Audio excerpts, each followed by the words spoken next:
তরুণ যুবকরাই হচ্ছে ইসলামের সম্পদ। ইসলামের সম্পদ কে? তরুণ আর যুবকেরা।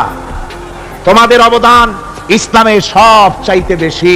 মনে রাখবেন যুবকেরা, শোনো, ইসলাম প্রতিষ্ঠিত হয়েছে তোমাদের রক্তের উপরে। কাদের রক্তের উপরে?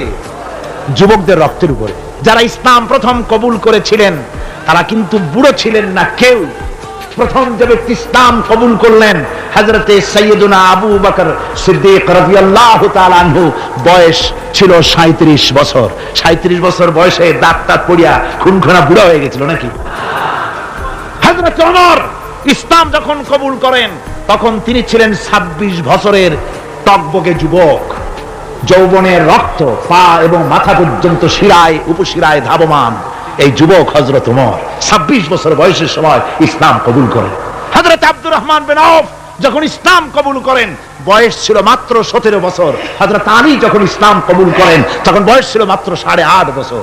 তোমাদের মতো তরুণেরা, যুবকেরাই সর্বপ্রথম কলেমার পতাকা ধারণ করে রাসূলকে সাহায্য করেছিল। সুবহানাল্লাহ।